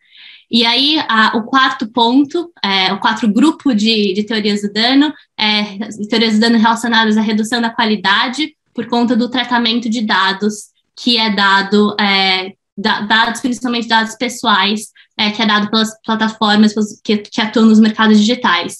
Então, esse ponto é dizer que, apesar de muitas das plataformas ou das empresas que atuam nesses mercados não cobrarem preços de uma forma mais ortodoxa, então não terem preços acima do zero, que sejam fáceis de medir comparado, de forma que seja possível construir uma teoria do dano em termos de aumento de preço, tem uma literatura que mostra que há uma preocupação com a coleta de dados, a quantidade e o tipo de dados que são coletados, que podem levar a uma interpretação de que é uma redução da qualidade, ou mesmo até de incentivos de inovação, por conta da forma como esses dados, pelo volume e pela forma com que esses dados são coletados e processados.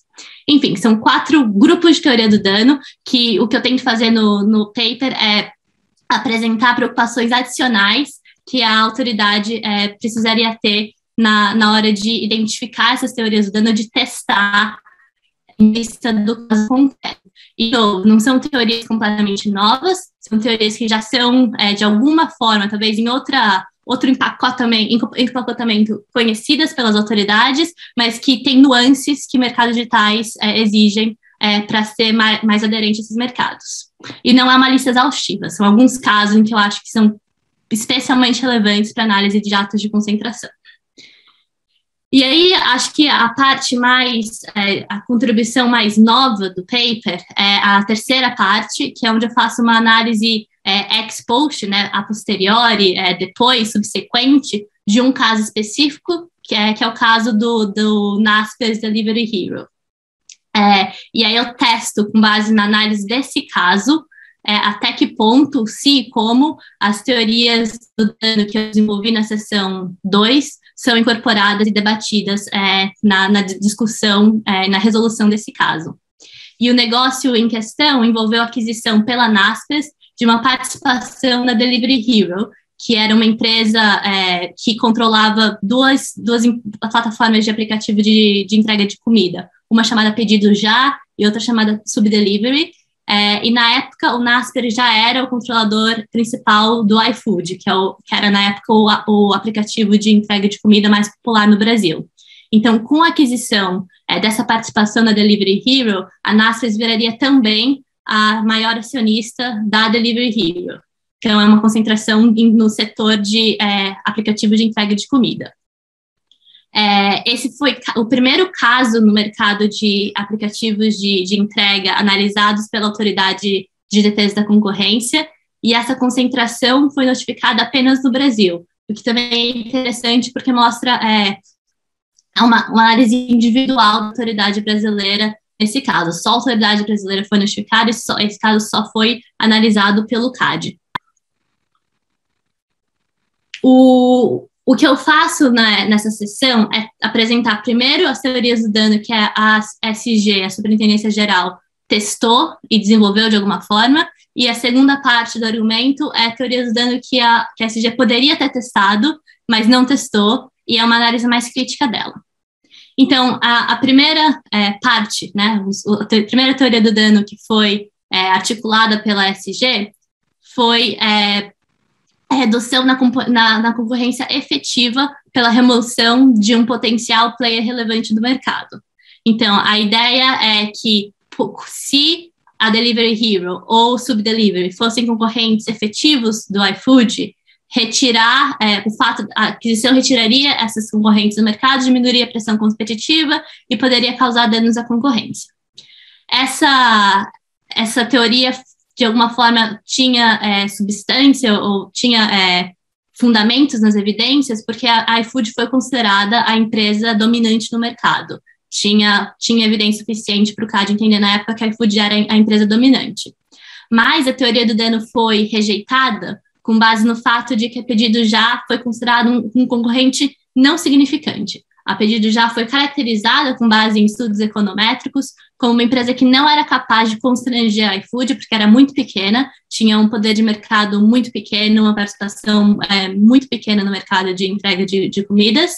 E o segundo ponto que foi feito pela CG na análise é que, além da Pedido Já não ser um concorrente efetivo, havia, à época, dois potenciais entrantes, duas empresas estavam entrando no mercado brasileiro que tinham o potencial de se tornarem rivais relevantes. No caso, era a Uber Eats e a Rappi, que estavam entrando no mercado lá em 2018, e na análise da SG, com base no estudo produzido pela CRA, outra consultoria econômica, chegou à conclusão de que essas duas empresas poderiam vir a exercer pressão competitiva na iFood. Então, a primeira teoria do dano foi descartada pela SG.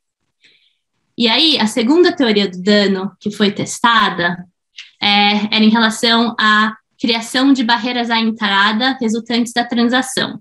Então, o que a SG investigou e articulou foi se a aquisição da Subdelivery ou da Delivery Já, para não usar os nomes das controladoras, pela iFood, causaria uma elevação das barreiras ao mercado e se isso causaria um potencial dano à concorrência.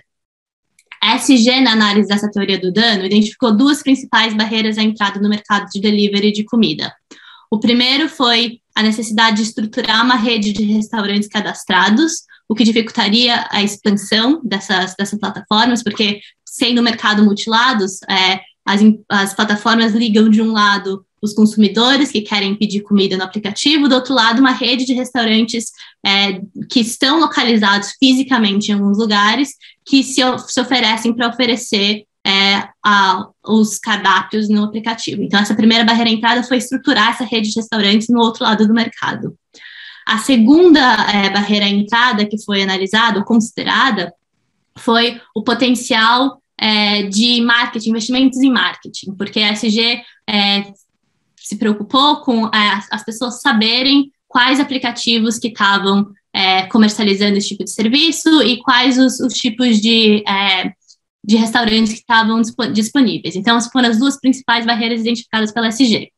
E a SG acabou rejeitando a teoria do dano de elevação de barreiras à entrada com base em dois argumentos. O primeiro foi o fato de que o mercado de entrega de comida ainda estava em estágios muito inicial e que tinha grande potencial de crescimento no futuro, então não dava para ter chegar a uma conclusão com base nesse estágio tão preliminar do mercado. E o segundo argumento foi que, na verdade, não tinha uma barreira à entrada tão grande por conta da simplicidade da tecnologia necessária para construir um aplicativo. Então, em teoria, há um universo muito grande de pessoas que poderiam construir um aplicativo semelhante, entrar no mercado e contestar esse mercado, o que mostraria que as barreiras à entrada não são assim tão altas.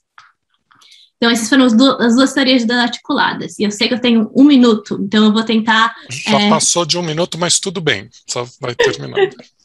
Eu vou tentar terminar rapidinho com as minhas críticas. O argumento que eu fiz, que eu desenvolvi, acho que esse é mais o coração do trabalho, é que a ESG deixou de analisar 2 conjuntos de teoria do dano que seriam possíveis analisar à época, com base nas evidências que a ESG tinha à época, e que são teorias do dano relevantes para mercados digitais e que teriam, talvez, feito uma diferença na decisão final, se esses argumentos tivessem sido de fato articulados. Então, a primeira dessas teorias do dano ignorada, de certa forma, foi a remoção de um concorrente em potencial, que seria o subdelivery ou delivery já. Porque a análise da ESG focou na remoção de naquele momento daqueles concorrentes, mas não discutiu a possibilidade deles virem a se tornar concorrentes no futuro. Isso, inclusive, a ESG mencionou que haveria a possibilidade dessa aquisição da iFood, pela iFood Delivery Já, ser parte de uma estratégia mais ampla de aquisição de startups e empresas pertencentes a outros grupos, porque a ESG identificou mais de 10 empresas que a iFood tinha adquirido no ano anterior que batiam nesse critério. Então, apesar daquela aquisição individual talvez não fosse problemática, o fato de que ela estava inserida numa prática, né, num modelo de negócio, uma estratégia de negócios de adquirir todas as startups que entravam no mercado, isso aqui é um quote da ESG, poderia ser preocupante, mas a ESG não desenvolveu um argumento para tentar analisar de fato essa teoria do dano. E a segunda teoria do dano que eu apontei, que talvez merecesse mais atenção e não foi devidamente investigada, foi o risco de conduta excludente, encerramento, fechamento de mercado relacionado aos acordos de exclusividade assinados pela iFood com alguns restaurantes. Outra coisa que a ESG também já sabia na época que estava acontecendo e que se tornou um problema mais recentemente no contexto de um processo administrativo. E só para concluir, o que eu quis fazer aqui não foi dizer que a ESG, em 2018, deveria ter necessariamente enfrentado todas as teorias do dano, porque a literatura e o conhecimento e toda a discussão sobre o mercado digital estava em outro momento, em 2018. Parece pouco tempo, né? 3 anos, mas em anos de mercados digitais, eu acho que é bastante tempo. A literatura evoluiu bastante, então não necessariamente a ESG tinha todos os insumos teóricos para desenvolver as teorias do dano que eu estou propondo aqui. Então, mais do que uma avaliação do que a ESG deveria ter feito, com base no que eu sei em 2021, é mais uma avaliação para o futuro. Em casos semelhantes, com características semelhantes, como seria possível melhorar a análise substantiva dos casos de atos de concentração em mercados digitais, de forma a incorporar de uma forma mais substantiva e com mais nuances, características de mercados digitais no desenvolvimento e no teste das teorias do dano típicas desses mercados. E eu vou encerrar por aqui. Obrigada, gente. Obrigado, Beatriz. Bom, agora a gente passa então para o Guilherme, que tem trabalho sobre avaliação ex post, né, como no caso de Adir Perdigão e outros, e enfim, nesse assunto está super bem posicionado aqui para comentar. Obrigado, Paulo. Bom dia a todos novamente. Vou ser bem rápido aqui, sei que nosso tempo está no limite, mas primeiro parabenizar a Kira pelo trabalho e trazer um caso concreto, né? Porque quando a gente discute essas questões concorrenciais, eu fico sempre pensando, e no caso concreto, como que a gente analisa? Né? Até o trabalho do Marcos Lira achei muito bom, ótimo, acho que a discussão que ele busca estruturar é muito relevante para a gente, e se puder complementar isso com análises, né, ou reanálises de casos, eu acho que vai dar uma clareza e uma aplicabilidade talvez muito maior. Mas o foco, né, maior da Beatriz foi, então, analisar o caso concreto. E aí eu tenho, basicamente, anotei várias coisas aqui, sei que é um trabalho em desenvolvimento, acho que eu estava também com com uma versão um pouco mais antiga, mas são 2 pontos fundamentais, eu acho que é importante trazer. Primeiro, eu acho que você já observou bem, Beatriz, o período, né, 2017, 2018, 3 anos atrás, né, naquele ambiente, a decisão, né, eu acho que utilizou das evidências e da teoria que estava ali disponível, e eu acho que, pensando, né, talvez um exercício que seria interessante você fazer no final do artigo, seria qual seria a decisão, então, alternativa proposta, tendo em vista os seus argumentos. Seria uma reprovação? Por que argumento? Seria uma aprovação com restrição? Qual seria a restrição? Aí eu trago os 2 pontos. Uma discussão de Killer Acquisition. Eu acho que, olhando o caso hoje e o que você tinha ali nos autos, a gente poderia até enquadrar no conceito de Killer Acquisition, no sentido que ele estava no mesmo mercado relevante, né? Tinha um histórico ali de aquisições durante um certo período, 10 aquisições, né? num período curto de tempo, digamos assim. Então, poderia ser, né, você classificar até como um conceito ali de Killer Acquisition. E aí eu acho que você poderia até refinar melhor essa discussão de concorrência potencial e Killer Acquisition dentro do artigo. Porque aí eu traria a questão de concorrência potencial não para a aquisição da PedidosJa, mas a existência de concorrência potencial, por exemplo, por meio do Uber Eats, né, que nasce no mercado adjacente, né, de transporte passageiro, e ele entra ali, né, nesse mercado. Junto com tinha outro player, né, estava entrando, o Rappi. Então, era uma decisão que o CAD estava tomando num contexto não muito usual nesses mercados digitais, que você tinha 2 grandes players entrando, né? E a gente sabe que questões de entradas podem ser decisivas no julgamento, né? Ou numa decisão da SG. E nesse caso, as evidências eram muito claras, né, das entradas, né? E até de formação, talvez, de outros modelos de negócio, né? A gente sabe que, tendo em vista alguns preços, né, que o iFood tem praticado, e outras plataformas podem praticar, as próprias empresas, né, restaurante ou grupos de restaurante têm criado aplicativos alternativos aí, né, com taxas de entrega menores, né, com custos menores para eles. Então, isso tudo, né, faz parte desse ambiente competitivo que, naquela época, talvez uma não intervenção fosse a solução, a melhor decisão. E aí fica mais uma teoria do dano que você trouxe ali, importante. E essa discussão, muitas vezes, é travada na SG, no tribunal, de como abordar isso, por meio de uma análise de conduta, um processo que vai analisar a conduta, ou trazer isso para dentro do ato de concentração por meio de um acordo, de um ACC, e aí tentar prevenir, né, ou mitigar certas condutas dentro do ACC. O que eu vejo hoje dentro do CAD é uma preponderância, muitas vezes, para tratar cada caso no seu lugar, né? Olhar atos de concentração e ver ali o dano que tem nexo com o ato de concentração e tratar isso por meio de um ACC, e quando a conduta já for prévia ao ACC, né, buscar tratar a conduta não dentro de um remédio dentro do ACC, mas de um processo específico, né, que vai ser aberto, né, pode ser aberto para investigar certas condutas anticompetitivas. Então, a conclusão, e no final, e vendo o filme, né, do posicionamento